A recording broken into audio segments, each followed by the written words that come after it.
The insecurity wey dey happen for inside the Imo state and inside southeast, my brothers, my sisters, so they say the thing don comot for be careful o.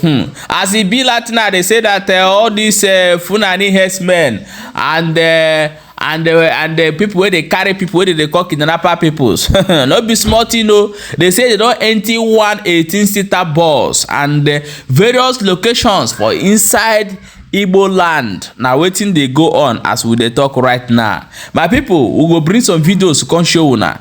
And as that one dey happen, one Fulani man don come outside come tell the Fulanis in Nigeria that make they know one thing: they are not Nigeria and they should stop terrorizing Nigeria. I go bring the video of how our brother explain am, and I go put the video of wetin happen and wetin that Fulani man talk before we come back and continue. Please stay tuned and watch these videos from beginning to end so that you understand how it dey happen. E don read. Because I want to still raise alarm. You know, Emma, the other time I was saying it about organ harvesters. I was saying something about organ, and then I and then let me tell you and let me say it. They are still here. Let me say it. They are still here. Last year, it was like a tug of war. It was like, you know, because we exposed their tactics. We exposed whatever they are doing. And I want to say it again, that right now, as I'm talking to you, it is still happening. Imo State. Imo State here. We have constantly advised the government on what to do. We will keep saying it because we will keep protecting our people because the Fulani has circled Imo State, whether you want to hear it or not. Kidnappers, the Fulani kidnappers, they have circled Imo State. Now, I don't care how you see it. I don't care whether you want to hear it or not. I don't care your partnership with Ndugu. But the truth, they have occupied all the forests in Imo State. The truth. Go to Afrola. Go to Obosima. Ngwashidi hiagwaga. Shinama ama kohyubi. Shinekede. Kada here no na Afrola side. Ezuobodo. And mekuzo kuirete. Kan meku kwa rogwe. Ohia niile no those side. Neni ne nwere ụlọ ebe ahụ. Manka arụchara arụcha maka na arụcha ha arụcha. They are constantly under siege. Nde Fulani na Chinnama. Now the latest story, I will play it later. Probably in the next edition. I will play it later. The latest story now, like I said it before. Nda torogi, and you cannot pay ransom. Hey buog. Hatorogi, and you cannot pay ransom. Hey buog, re anwa, gire kidini, gire mpuropu, re ya pass, ra hogero, kogera kaga, ra nyage.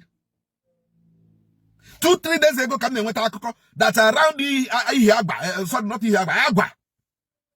The herdsmen around Agua. Nana goes in the Maranya. How Roganya Heneginaka, Shegalawa. How Roganya Heneginaka, Shegalawa. Onyagua, Gagaha, Biko confirm. Onyagua Gagaha, Biko confirm. The herdsmen side Ebagua. Now goes in the Maranya Hanaka. Now, I was also on we have been battling herdsmen kidnapping Imo people. Kidnapping Imo people on daily basis. The government is not doing enough. Even if the government is doing anything, they are not doing enough.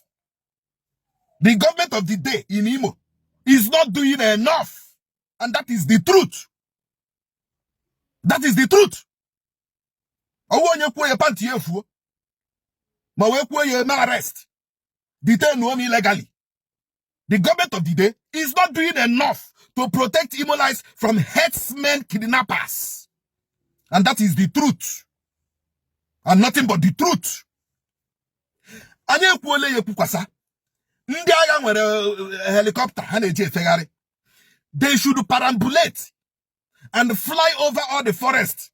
It's not just flying over the forest and pinpointing the target or the camp of the unknown gunmen. As you are pinpointing the camps of the unknown gunmen and bombing it, pinpoint the camp of Fulani herdsmen, kidnapping Imo people and dumping them in their camps in this same forest and also bomb them. Oh yes! Oh yes! When aeroplane anu na-eje efegharị gburugburu n'Imo State, na-efegharị n'ọhịa niile n'obodo niile nwere n'Imo State. Fegharị ya na ebe ndị Fulani herdsmen na camp na atụrụ ndị mmadụ na-edowe ha, na-egbujishi ụkwụ, na-egbujishi aka, na-agụrụ anya, agụrụ ọnụ, agụrụ umeji, agụrụ mkpụrụ obi ndị mmadụ na-ere ya, ndị na-enwetaghị ego ransom. Fegharị ya like that, otu ndị si efegharị everywhere. Fegharị ya like that n'ime ọhịa ndị a. Let me tell our people, probably you people don't know. Ihe na ihe m na-eti. I may decide to stop talking tomorrow. I may decide to stop talking tomorrow. Keba rizo to agare. Oh my kind ekwu now. The man go for like government ese. I police army ese. I heme ha kweshirime. On kai ekwu now. I may decide to stop talking tomorrow. Personally, I may decide to say ngwa yari otu ebe gare yari. But an abala ho tule n'ọsọ mba. Ana abala to tule n'ọsọ. Ebe onye biko na awachi. Ebe nwata na ebe akwa atụ aka ma nne ya nọ ya nna ya nọrọ ya. Maka na akụkọ atakado na-egosi ndị mwe ebe ndị mmadụ. Mana anya agaghị akwụsị ikwu ya. Because this place belongs to us. We don't have any other state. We don't have any other community. We don't have any other local government. This Imo is our Imo and we must protect it. Even if it is laying down our lives to protect this state, we must protect this state for our children. But our people don't have water. If you don't know it now. Ndugu Esekolola here. I keep saying it. Go to every junction. Ndugu na Bwakara. Go to every market. Ndugu no Nima here. Go to every place in Imo State here. You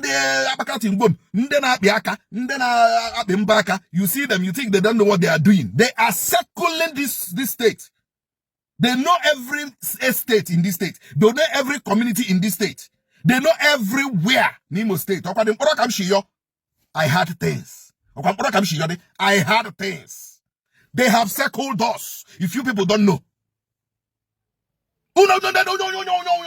Relax, yeah. Never go on your basra. So some basra. No so kwa wonye kweshiri deku. So kwa basra. We have to you people now. Let me tell you, security is everybody's business. Our people are so laissez-faire in terms of security. Let me kukwe now. Onye chuku na azo kwa onwuye.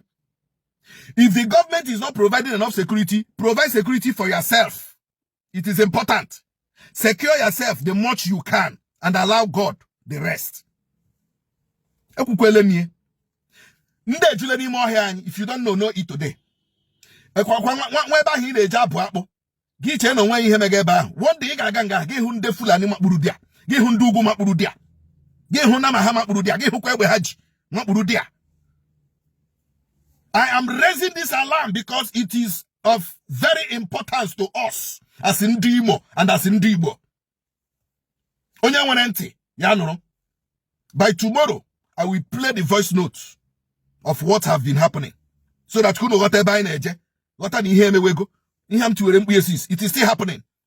On Kaiti, the last year, because subsidize Yala, Yarika had your calm more down, but Osukwele.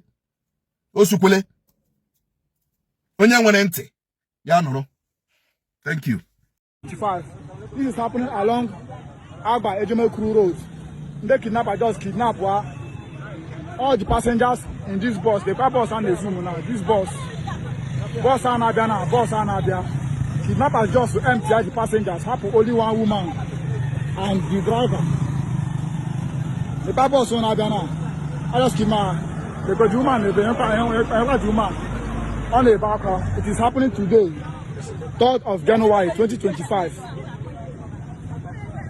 unalived in Nigeria during the Christmas break, and they blame my people, Fulani people, for it. This is my statement. Fulani people, you don't know yourself. You are ignorant of who you are, and you are ignorant of your history, which is why you do the wrong thing at the wrong time. You are not from Nigeria. Why are you creating problems with Nigerian people? You are not from Ghana. You are not from Cameroon. Ya Pullo Felatiyin. You are descendants of Umayyad conquerors. You are the Moors that invaded Spain. Your nature is to want to spread Islam, but you cannot spread Islam in certain areas in certain time periods. If you do it, it will be by force and it's not going to work. As nomadic people, the future is not to keep on going more and more south into the lands that your ancestors called the Sudan and invade farmers' land. The future of the nomads is to take back the north, which is your ancestral lands as Fulani people. Wonderful people, I want you to share this video. Share this video as many as you can so that people would know how it dey happen for inside Igbo land as we dey talk right now. Don't forget say see dey for Balaba gist. Here what would they bring ogbonge news as it dey happen. Share.